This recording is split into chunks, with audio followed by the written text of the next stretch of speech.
할렐루야. 예. 오늘로 이제 그 기도에 관한 주제 설교를 마치고요. 다음 주부터는 창세기 강해를 한번 이어가려고 합니다. 물론 창세기 강해가 50장까지 다 하려면 몇 년 걸리겠죠. 우리가 사도행전도 3년 걸렸으니까 중간중간에 다시 이제 한 몇 번, 한 3-4번에 걸쳐서 끊어서 가긴 할 건데, 일단 오늘 이제 마지막으로 두 번째, 어리석은 강구기도 두 번째로 이제 하면서 모든 기도에 관한 주제설을 마치려고 합니다. 여러분이 생각하기에 인간의 선택, 인간이 하고 있는 선택 중에서 가장 어리석은 선택이 무엇일 것 같아요, 여러분? 하나님을 안 믿는 선택. 하나님 안 믿는 선택. 그쵸, 그것도 어리석은. 또 정답은 없어요. 너는 또 뭐라고 생각하세요? 없어요? 어떤 그 라디오 프로그램인가 어디서 제가 듣기로는 그 인간의 가장 어리석은 선택은 결혼이라고 하는 거라고 얘기하더라고요. 결혼할 때 굉장히 어리석은 선택을 해서 그 길로 들어가는 거다라고 이렇게 얘기하는 사람도 들었습니다. 근데 제가 생각하기에 인간의 선택 중에서 가장 어리석은 선택은 제가 생각하기에는 스스로 목숨을 끊는 것이 인간이 행할 수 있는 가장 어리석은 선택이라고 저는 생각을 해요. 물론 저는 그렇다고 그분들을 모욕하고 싶어서 이런 말을 하는 것은 아닙니다. 정말 어리석은 선택을 했다라고 해서 그들을 모욕하고 싶어서 하는 말이 아니에요. 또한 저는 한 사람의 목회자로서 모든 생명에 대한 매우 존중하는 마음과 사랑하는 마음을 물론 가지고 있습니다. 그러나 그들이 그러한 선택을 하게 된 것은 또 어떻게 보면 말로 다 설명하고 또 표현할 수 없는 수많은 이유들이 분명히 있었을 것이라고 생각이 되었습니다. 때로는 우울증과 같은 마음의 병 때문일 수도 있을 것입니다. 그리고 그들이 그러한 선택을 할 때까지 그들의 마음을 알아주고 보듬어 주지 못한 것도 너무도 안타까운 상황이라고 할 수 있겠죠. 하지만 그럼에도 불구하고 자기 스스로 자신의 생명을 끊는 행동을 하는 것만큼 기필코 피해야 한다고 생각하는 것이 없습니다. 즉, 자기 스스로 자신의 생명을 끊는 그 행동만큼은요, 인간이 절대적으로 피해야 하는 행동인 것이죠. 크게 두 가지 이유 때문인데요. 하나는 성경에서 생명을 하나님의 주신 것으로 생명을 끊는 것은 자신이든 또는 타인이든 가장 중대한 범죄 중에 하나로 성경은 말하고 있습니다. 이러한 죄는 특히나 자신의 생명을 끊는 것이 더 큰 문제가 되는 것은요, 스스로의 생명을 끊는 것은 스스로 회개할 기회조차 없애버리는 행위가 되기 때문이에요. 그렇다고 타인의 생명을 끊고 나서 회개한다고 다 용서된다고 이해할 수 있는 부분은 아니지만 적어도 법적인 책임을 다 지겠지만 하나님 앞에서 진실된 회개를 하게 되면 하나님께서 그 부분을 용서해 주실 수도 있잖아요. 근데 자신의 생명을 끊는 것은 이것조차 안 되는 거예요. 회개조차 할 수가 없는 거죠. 때문에 더욱 하나님 앞에서 절대적인 범죄 행위가 되어지는 것입니다. 그러나 타락한 세상 속에서 자살을 하나님을 향한 유일한 대항의 수단으로 생각하는 이들에게 이 첫 번째 이유는 오히려 더욱 하나님에 대한 반항심을 만들 수 있을 것입니다. 때문에 사람들은 두 번째 이유를 더욱 중요하게 생각할 것입니다. 그 두 번째 이유는 바로 너무도 많은 사람들을 아프게 한다는 것이죠. 스스로 목숨을 끊는 이들은 자기만 생명을 마감하게 되면, 자기 스스로 생명을 마감하게 되면 모든 것이 다 해결될 것이라고 하는 착각 속에서 그런 일들을 행합니다. 자신만 없어지면 모든 것이 해결될 것이라고 자신을 이해시키고 납득시키는 것이죠. 왜냐하면 한 사람의 생명이 사라진 것 외에는 그 무엇도 해결된 것이 없는 상황에도 불구하고 그들은 그렇게 스스로를 납득시킵니다. 오히려 더 힘을 내어 정면 돌파하는 것보다 더 못한 상황을 만들어낼 때도 많이 있습니다. 하지만 가장 큰 문제가 되는 것은요, 이런 것이 아니라 남겨진 이들의 마음에 평생에 지고 가야 될 상처를 남긴다는 거 하는 것이죠. 이 상처는 쉽게 치유되지도 않습니다. 오히려 시간이 지날수록 더욱 악화될 가능성이 많습니다. 내가 왜 그때 그 사람의 마음을 알아주지 못했을까? 내가 조금만 더 주의를 기울일걸. 왜 하필 그때 내가 그 말을 했을까? 등등 수많은 질문이 남겨진 자들의 마음에 상처를 더 깊게 또 더 많은 상처를 낸다는 하는 것이죠. 내가 왜 그때 그걸 몰랐을까? 왜냐하면 스스로 목숨을 끊는 사람들은요, 다양한 방법으로 그 사인을 보내거든요. 정말 여러 방법으로 사인을 보냅니다. 심한 경우 그 상처를 남긴 이를 따라가서 자신의 생명을 끊게 되는 경우도 발생하게 되죠. 근데 심지어 여러분, 자신을 낳아준 부모님에게 왜 자신을 낳았냐고 따지고 왜 나를 태어나게 해서 이렇게 힘들게 만들었냐고 하면서 내 생명을 거두어 달라고 한다면 여러분 어떻겠습니까? 부모인 사람도 있고 부모가 아닌 사람도 있겠지만 대충 감은 잡히시죠? 아무리 부모가 아니라도 내 자식이, 내가 정말 사랑으로 키운 내 자식이 왜 나를 낳았냐, 왜 나를 이 땅에 태어나게 해서 내가 이런 꼴을 당하게 했느냐 하면서 부모를 원망한다고 생각해 보세요. 어느 부모가 자식의 이러한 외침에 스스로를 자책하지 않을 수 있겠습니까? 어느 부모가 아파하지 않을 수 있겠는 말이죠. 자살을 결심하는 이들 가운데 상당수의 사람들이 이렇게 자신의 아픔과 상처에만 몰두하면서 자신의 주변인들, 지인들에게 자기가 상처를 남기는 것에 대해서는 외면하고 있죠. 심지어 자기만 없어지면 저들이 모두 행복해질 수 있다라고 하는 심각한 왜곡된 그런 생각을 품기도 하죠. 때로는 자기의 부재를 통해서 내가 그래 이렇게 생명을 끊음을 통해서 이 사람들 모두가 더 아파했으면 좋겠다라고 하는 악한 생각을, 그런 마음을 품기도 합니다. 저는 목사이지 심리학 박사나 정신과 의사가 아니기 때문에 스스로 생명을 끊는 이들의 선택에 대해서 왜 그런 선택을 해야만 했는지에 대해서 자세하게 얘기하고 싶지 않아요. 지금 이 자리에서. 하지만 분명히 말할 수 있는 것은 그들이 스스로의 생명을 끊는 그 선택이 반대의 선택, 즉 스스로의 생명을 보존하는 선택을 했을 때보다 훨씬 더 많은 사람들에게 상처를 주고 더 큰 문제를 만들고 더 많은 선택의 기회를 스스로 걷어차 버리는 결과가 된다고 하는 것이죠. 이건 변함없는 진실입니다. 이런데도 어떻게 스스로 생명을 끊는 일이 어리석은 일이 아니라고 할 수 있겠습니까? 하물며 오늘 본문에서 엘리야는 생명의 근원 되시는 그 하나님 앞에 자기의 생명을 거두어 달라고 하는 정말 망언을 일삼고 있습니다. 그렇다면 우리가 좀 보아야 될 게 왜 엘리야는 지금 죽기를 원하고 있는 것일까요? 4절 말씀 한번 읽어볼까요? 4절입니다. 시작. 자기 자신을 가만히 일찍 가서 하늘은 영 아래 앉아서 자기가 죽기를 원하여 이르되 여호와여 넉넉하오니 지금 내 생명을 거두시옵소서. 나는 내 조상들보다 낫지 못하나이다 하고. 엘리야가 지금 하나님 앞에 내 생명을 거두어 달라라고 간구하고 있습니다. 매우 어리석은 간구를 하고 있죠. 여러분 생각해 보세요. 엘리야의 등장은요 굉장히 멋있게 등장을 합니다. 엘리야라고 하는 이 선지자는 열왕기상이죠. 열왕기상 17장에서 등장을 하는데 이 아합과 이세벨에 의해서 이스라엘이 우상 숭배로 가장 타락했는 그 시점에서 영웅과 같이 등장을 합니다. 그래서 등장하자마자 아합 왕에게 당당하게 얘기를 하죠. 자신의 말이 없이는 이스라엘에 비를 내리지 않을 것이라고 아주 당당하게 선포를 합니다.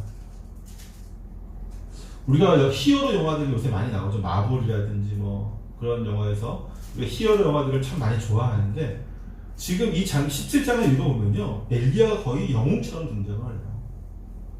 멋있게 등장을 하죠. 이스라엘 전체가 완전히 그 타락의 끝을 향해 가고 있는 시점에서 당당하게 나와서 아합 왕에게 내 말이 없으면 이제 비가 내리지 않을 거야 라고 선포를 하는 거죠. 얼마나 멋있습니까? 그리고 그리 시냇가에서 엘리야는 까마귀들이 가져다 주는 음식으로 살다가 시내가 마르자 여호와의 말씀으로 사르밧에 있는 과부의 집으로 가게 되죠. 그리고 그곳에서 그는 그 과부와 그 과부의 아들과 함께 3년을 먹고 마십니다. 병들어가던 과부의 아들도 살리고 그렇게 3년이 되는 날 하나님의 명령으로 아합을 다시 당당하게 찾아가게 됩니다. 그러면서 바알과 아세라 선지자를 이 갈멜산으로 불러서 대결을 하자고 제안을 하게 되죠.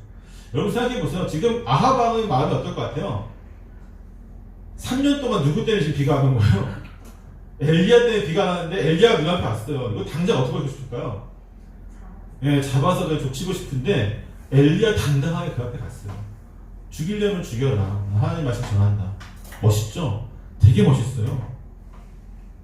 그리고 이 갈멜산에서 그는 850명의 이 바알과 아세라의 선지자들과 누구의 신이 진짜 신인지를 놓고 내기를 하게 되고 결국 어떻게 됩니까?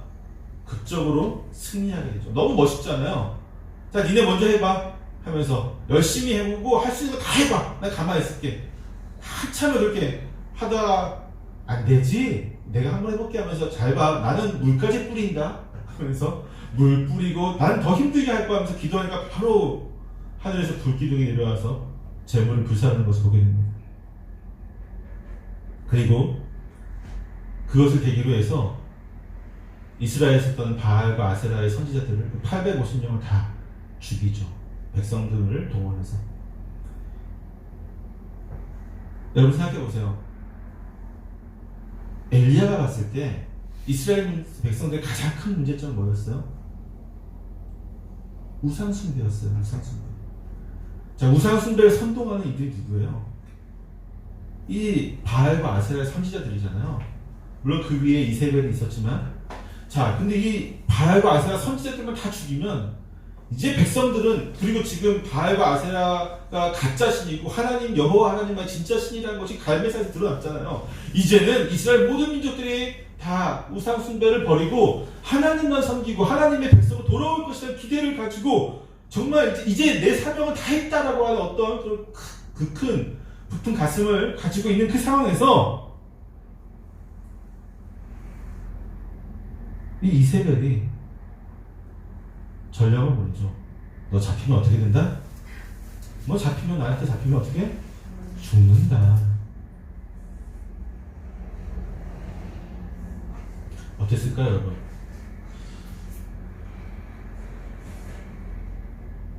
여러분, 우리가 열심히 일하는 중에, 그렇죠? 열심히 어떤 목표를 바라보고 일하는 중에는요, 고난과 역경과 어떤 나를 모함하고 여러 가지 힘든 거 있어도 목표를 바라보면서 우리는 갈 수 있어요. 이겨낼 수 있는 힘이 있다고요. 그렇죠? 내 마음이 이미 무장되어 있어요. 단단하게 저기까지 난 어떻게든 갈 거야. 누가 방해해도 난 갈 거야 하는 단단한 마음을 먹고 가요. 근데 내가 여기 도착했다고 생각하는 그 시점에서, 아, 그래, 다 도착했어! 라고 하는 시점에서 갖은 공격이 나에게 온다. 더 가야 된다고 얘기한다면 어떨 것 같아요? 그때 마음이 무너지는 거예요. 여러분, 그 마라톤 경기를 가끔 보시죠? 마라톤 경기를 보면요, 선수들이 42.19km를 뛰잖아요. 그렇죠? 결승전 앞에 뛸 때까지, 결승전 통과하기 직전까지만 해도 되게 힘이 넘쳐 보여요. 내가 봐도 우리가 그 TV로 보잖아요. 보면은 막 저기 한 1km 전부터 스퍼트를 해서 막 100m 뛰는 선수들처럼 정말 빠르게 뛰죠. 결승전 통과하는 그 순간까지, 아, 저들은 정말 힘이, 와, 어떻게 저 42.19km라고 하는 그 놀라운 길을 뛰고도 저기 힘이 남아 돌을까라고 하는 그런 마음의 그런 역동적인 팔동작과 다리를 보이는데, 결승전을 딱 통과하자마자 어떻게 돼요? 바로 다 쓰러지잖아요. 그 직전까지만 해도 저 사람들은 42.19km 더 뛸 것 같아요. 앞으로도 10km, 20km 더 뛸 것 같은 그런 힘이 느껴지는데, 결승전을 딱 통과하자마자 그냥 쓰러지잖아요. 그렇죠? 엘리야가 그런 거예요. 엘리야는 이제 끝났다고 봤어요. 근데 이세벨이 여전히 건장한 거죠. 하나도 바뀐 게 없는 것처럼 보이는 거죠. 전혀 바뀐 게 없어요. 그의 눈에는 그랬습니다. 이세벨은 하나님을 두려워하기는커녕 오히려 자신을 죽이기 위해 더욱 혈안이 되어 있는 모습을 보게 되죠. 갑자기 극심한 절망을 느낀 그의 행동은 우리가 상상하는 행동이 아니고 우리가 전혀 생각지 못하는 행동을 하죠. 도망가 버립니다. 아니, 자기를 죽일 수 있는 왕 앞에서 단당했던 엘리야잖아요. 그 엘리야가 이세벨의 협박에 도망갔다고. 그만큼 마음이 어떤 거예요? 무너진 거예요. 더 이상 내가 대적할 수 있는 힘이 없다고 생각하는 거죠. 극심한 절망감을 빠집니다. 그리고 그는 도망친 그곳에서 하나님께 오늘의 4절 말씀처럼 자신의 생명을 가져가 달라고 간구합니다. 자신은 더 이상 하나님의 명령을 준행할 힘도 능력도 없다고 얘기합니다. 자신은 조상들보다 나은 것이 없다라는 말은요, 조상들도 하지 못한 일을 그들보다 못한 내가 어떻게 하겠습니까? 내 조상들도 저것을 막지 못해서 지금 이스라엘이 이만큼 타락했는데 나도 저들보다 못합니다. 난 이제 못하겠습니다 라고 얘기하는 거죠. 근데 여러분 생각해보세요. 정말로 엘리야가 죽음을 원했을까요? 그는 정말로 자신이 죽기를 원했던 것일까요? 이후에 엘리야의 행동을 보면 그가 정말로 죽고자 했던 것은 아니었다라고 하는 결론을 얻게 됩니다. 왜냐하면 그는 이 말을 하고 나서 어떻게 합니까? 다시 먹고 마시고 자요. 그러면서 하루하루를 살아갑니다. 만약 그가 정말로 죽고 싶었다고 한다면 하나님께 더욱 간절하게 자신의 죽음을 의탁했을 것이고 또한 먹고 마시는 일을 하지 않았겠죠. 하지만 그는 천사가 주는 대로 먹고 마시면서 그 힘을 의지해서 40일을 걸어서 하나님의 산 호렙에 이르게 됩니다. 아마도 그는 정말로 죽고 싶다고 생각하기보다는 하나님께 자신의 이 참담한 심정을 토로하고 싶었을 것입니다. 즉, 자신은 지금 죽고 싶을 만큼 그 마음이 슬프고 참담하고 그 마음이 무너져 있다라고 하는 것을 하나님께 하소연하고 싶은 마음인 거죠. 그런 것을 어떻게 표현한 거예요? 나 좀 죽여주세요 라고 표현하는 거예요. 그것을. 때문에 그는 죽고자 하는 마음이 아닌 더욱 하나님께 하소연하고 싶은 마음으로 어떻게 해요? 매일 먹고 마시면서 건강을 유지해서 하나님한테 토로할 수 있고 하나님께 원망을 쏟아낼 수 있는 이 호렙산까지 간 겁니다. 40일을 걸어서. 여기 천사가 엘리야에게 이렇게 얘기를 하죠. 7절 말씀을 한번 읽어볼까요? 천사가 엘리야에게 이렇게 얘기합니다. 같이 시작. 여호와의 천사가 또 다시 와서 만침에 이르되 일어나 먹으라. 내가 갈 길을 다 가지 못할까 하는지라. 일어나 먹으라. 내가 갈 길을 다 가지 못할까 하노라. 천사는요, 엘리야의 목적이 있구나 하는 것을 알고 있었어요. 엘리야의 목적은 뭐예요? 호렙산까지 걸어가는 거였어요. 하나님을 다시 만나는 거였어요. 그러니까 호렙산에서 당당하게 하나님 보고 하고 싶은 말 다 하고 싶었던 거예요. 그 전까지는 죽고 싶어도 죽을 수가 없는 거죠. 그러니까 죽고 싶다고 하는 그 말이 온전한 말이 아닌 거예요. 정말 죽겠다는 말이 아니라 투정 부리는 거죠. 나 이만큼 힘들어요 하나님. 그는 지금 하나님께 하소연하고 따지기 위해 호렙산으로 가고 있습니다. 그 길은 죽기 위한 죽음의 길이 아닌 살기 위한 길이었고 그는 바로 그 삶의 길을 묵묵히 지금 걸어가고 있어요. 40일 동안 걸어가는 동안에 그의 삶은 점점 커졌을 것입니다. 왜냐하면 그는 반드시 하나님을 만나야 했고 자신을 부르셔서 사명을 주셨던 그 하나님, 자신에게 능력을 주신 그 하나님, 자신으로 하여금 놀라운 주님의 일을 행하도록 명하신 바로 그 하나님을 만나야만 했습니다. 그는 그 하나님에게 자신에게 억울하고 참담한 마음을 모두 토로하지 않고는 죽고 싶어도 죽을 수 없는 그러한 마음으로 그 길을 한 걸음 한 걸음 걸어갔던 것입니다. 그렇게 하나님의 산 호렙에 도착한 엘리야는 두 번에 걸쳐서 하나님께 이렇게 간구를 합니다. 10절 한번 같이 읽어보겠습니다. 시작.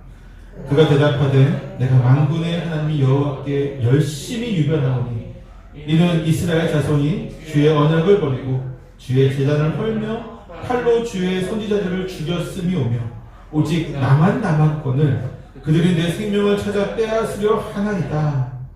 14절에도 똑같이 얘기하고 있죠. 두 번에 걸쳐서 얘기하고 있습니다. 그는 하나님의 물음에 두 가지의 중점을 두고 고백을 하고 있는데 하나는 자신에 관한 것이죠. 그는 자신이 하나님께 유별나게 열심을 가지고 있었다라고 얘기를 해요.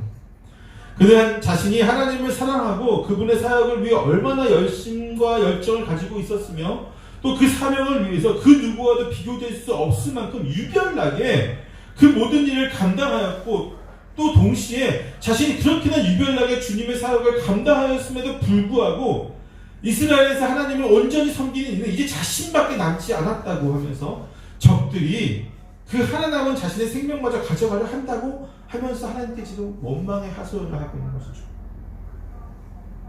동시에 또 그렇게 얘기합니다. 적들이 얼마나 악한지에 대해서 낱낱이 고백하고 있습니다. 그는 그의 적이 단순히 아합 왕이나 이세벨 왕비가 아니라 이스라엘 자손이라고 얘기하고 있어요. 하나님, 내 적은 이세벨이에요. 그녀를 죽게 해주세요라고 얘기하지 않고 내 적은 다 누구다? 이스라엘 자손, 나 빼고 전부 다 적이라고 얘기하고 있는 거예요. 그는 온 천하 사방에 다 적들로 둘러싸여 있는 가운데 나 혼자 외롭다라고 고백하고 있는 거죠. 자신과 함께 하나님의 편에 서서 악한 왕과 왕비를 대적해야 될 이 이스라엘 자손들이 오히려 하나님의 대적자가 되어서 지금 어떻게 하는지 보십시오. 주의 언약을 버렸습니다. 주의 제단을 다 헐었습니다. 주의 선지자들을 칼로 죽이는데 앞장섰습니다. 라고 지금 하나님께 어떤 발고를 하고 있어요. 고소하고 있어요. 엘리야가 하나님께 이스라엘 자손들을 고소하는 내용들을 하나같이 보면요, 하나같이 악하지 않은 것이 없습니다. 언약을 버렸다고 하는 것은 무슨 뜻일까요, 여러분? 그들이 언약을 버렸습니다. 이제 그들은 더 이상 하나님 백성이 아닙니다, 여러분. 그들이 왜 하나님 백성이 됐어요?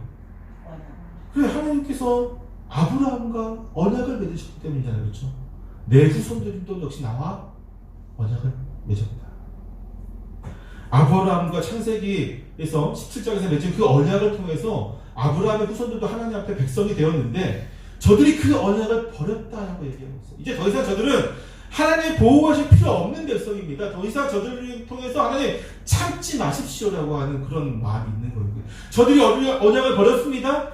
저들 더 이상 하나님의 백성이 아닙니다. 그러니까 하나님이 더 이상 저들의 그 악함을 참으실 필요가 없으니까 저 이방 백성들에게 공의로 심판하셨던 것처럼 저들도 심판하십시오라고 지금 막 얘기하는 거예요. 지금.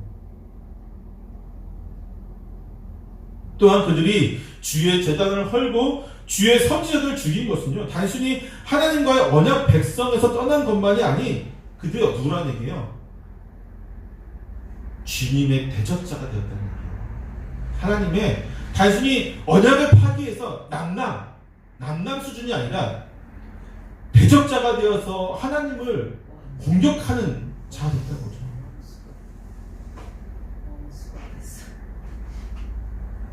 그러한 그들이 어떻게 하냐고요? 이제 마지막 남은 하나님의 사자인 자신마저도 죽이려 합니다. 엘리야의 고백은 결국 뭘까요?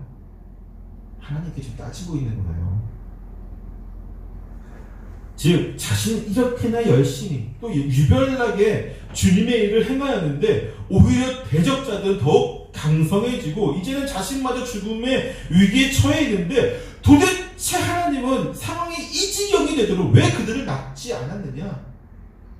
따져 묻고 있는 거죠. 차마 손가락질하면서 따져서 묻지 못하지만 그의 이 토론에는 그런 모든 원망의 마음이 다 담겨 있다고요. 그것도 두 번에 걸쳐서. 한 번만 했으면 아닐 텐데 두 번에 걸쳐 똑같은 말을 한다는 것은요, 그가 정말로 지금 하나님 원망하고 있다는 거예요. 감정이 쌓였어. 그렇죠. 감정이 많이 쌓였어요.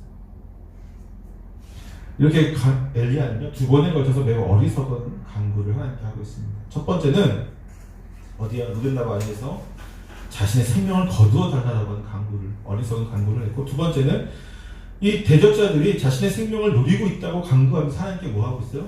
원망하는 마음을 보내고 있잖아요. 첫 번째 간구는 그 내용에 있어서, 그리고 두 번째 간구는 그 마음에 있어서 그는 하나님 앞에서 매우 어리석은 기도를 지금 드리고 있습니다. 그럼에도 불구하고 하나님은 엘리야에게 응답하여 주시죠. 그럼에도 불구하고 내 생명을 걷어가 주세요. 하나님 때문에 지금 일이 이 지경 됐습니다. 라고 하는 그런 원망하는 어리석은 기도를 드리고 있음에도 불구하고 하나님은 그에게 온전하신 응답을 주세요. 엘리야의 기도를 들으시고 그 기도에 가장 적절한, 가장 알맞은 답을 내려주십니다. 그리고 그의 마음 또한 위로해 주시죠. 너의 마음이 이렇게 많이 상했구나 라고 위로해 주시죠. 그분은 엘리야 대신에 하사엘과 예후와 또 엘리사를 통해서 하나님의 대적자들을 처단할 것이고, 또한 엘리야 외에 하나님을 온전히 섬기는 자들이 아직 7,000명이나 남아있다라고 하면서 그의 마음을 어루만져 주시면서 위로해 주고 계시죠. 해결책과 함께 이미 상처받은 마음도 위로해 주시죠. 여러분, 왜 하나님은 엘리야가 그 내용과 마음에 있어서 어리석은 간구를 행하였음에도 불구하고 그 기도에 응답하여 주셨던 것일까요? 왜 그랬을까요? 이게 하나님과 이방신들 간의 분명한 차이입니다. 이방신들은 이렇게 하면 어떡해요? 고대 문헌들부터 해서 여러분 알고 있는 미신들 다 보세요. 그 신들 원망하면 다 어떻게 됩니까? 저주받아. 그 신들한테 아주 큰 벌을 받죠. 근데 지금 하나님은 그렇게 안 하세요. 왜 그렇습니까? 하나님은 그 중심을 보시기 때문이죠. 그 중심에 뭐가 있어요? 믿음이 있어요. 아, 그가 나를 원망하지만 그가 나를 믿고 있는 그 믿음의 변함이 있어요? 없어요? 없는 거예요. 단순히 지금 뭐 때문이에요? 감정에 휩싸여서 어떤 마음의 요동과 상황과 모든 것이 지금 그의 눈을 가리고 있기 때문이지 그 중심 믿음의 변함이 없는 거죠. 왜 변함이 없어요? 이 믿음은? 그렇죠. 하나님이 주신 믿음이니까요. 하나님이 선택하고 불러서 그에게 믿음을 주셨는데 하나님이 선택하신 그 믿음이 흔들릴 수가 있어요? 없어요? 없죠. 단순히 우리의 감정에 물리고 우리가 잘못된 우리의 연약함 때문인 거잖아요. 그렇죠? 그것 때문에 하나님이 우리를 징벌하지 않으세요. 물론 거기에 대한 어떠한 값을 우리가 치러야 되겠죠. 우리 연약함 때문에 범죄를 저질렀으면 이 땅 위에서 어떤 범죄에 대한 값은 치러야 되겠지만 하나님이 그것을 통해서 우리에게 지옥으로 가라고 명령하시지 않는다는 거죠. 또한 가장 큰 이유가 뭐예요? 그 믿음을 통해서 우리는 우리의 신분이 뭐가 됐어요? 이제는 자녀가 됐잖아요. 하나님의 양자가 됐잖아요. 믿음을 통해서 우리가 하나님의 양자가 되는 그 순간부터 우리는 하나님의 유업을 받는 자라고요. 여러분 생각해보세요. 여러분의 자녀들 키워보신 분들은 알겠지만 자녀들이 엄마 아빠한테 따지고 원망하고 때로는 엄마 때문에 되는 게 없어라고 얘기하기도 하고 그쵸? 심지어는 엄마 아빠가 뭘 먹었어요. 내 거 먹었다고 당장 내놓으라고 막 따지기도 하고 그렇잖아요.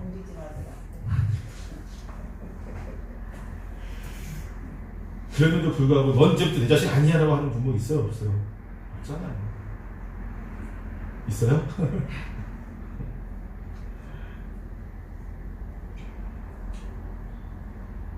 하나님께서는 우리를 사랑하십니다. 그렇게나 사랑하십니다. 이제 결론을 내립니다. 지난주에 세베대의 두 아들과 그의 어머니의 간구가 뭐 때문이었다고 했어요? 뭐 때문에 어리석은 기도를 했죠? 탐욕, 욕심 때문이었죠. 그 탐욕에 의해서 어리석은 기도를 하였다고 한다면, 간구를 하였다고 한다면 오늘 본문의 말씀은 이 감정 때문에 어리석은 기도를 하고 있는 것이 됩니다. 세베대의 두 아들 즉 야고보와 요한은 예수님께 탐욕에 의한 어리석은 간구를 행하였지만 주님께서는 그들에게 어떤 응답을 주셨습니까? 내 자원은 다른 사람의 것이고 너희가 내 잔을 마시겠느냐? 뜻도 모르고 그냥 마시겠습니다 하고 그러니까 그렇다면 너희가 마셔라. 즉 나의 길을 너희가 갈 것이다. 그렇게 말씀해 주시죠. 마찬가지로 엘리야는 하나님을 향한 원망하는 마음으로 지금 어리석은 간구를 하였지만 하나님은 지금 그를 위로해 주시죠. 그리고 마땅한 해결책을 내려주셨습니다. 사랑하는 성도 여러분, 이렇게 우리는 매우 빈번하게 자주 어리석은 간구를 행하는 존재입니다. 우리 그것을 부인할 수 없어요. 우리는 그런 존재입니다. 부인하지 마세요. 그건 정말 교만한 일입니다. 우리는 정말 빈번하게 그렇게 어리석은 간구를 행하는 자인데 그렇지만 하나님은 그 어리석은 간구를 들으시고 가장 올바른 답을 우리에게 응답해 주시는 그런 분이시라는 것이죠. 믿으십니까? 때문에 우리는 때로는 어리석은 기도를 하지 않기 위해 최대한 어리석은 기도를 하지 않기 위해 노력해야 되겠지만 때문에 어리석은 기도를 하지 않기 위해서 기도를 끊는 건 정말 더 어리석은 거죠. 그래서 기도하는 자가 되기를 축원합니다. 하나님 앞에 기도하고 때로는 그것이 어리석을지라도 믿음으로 하나님의 응답받는 저와 여러분 되시기를 다시 한번 축원합니다. 그분이 우리 바로 아빠 하나님 되십니다. 기도하겠습니다.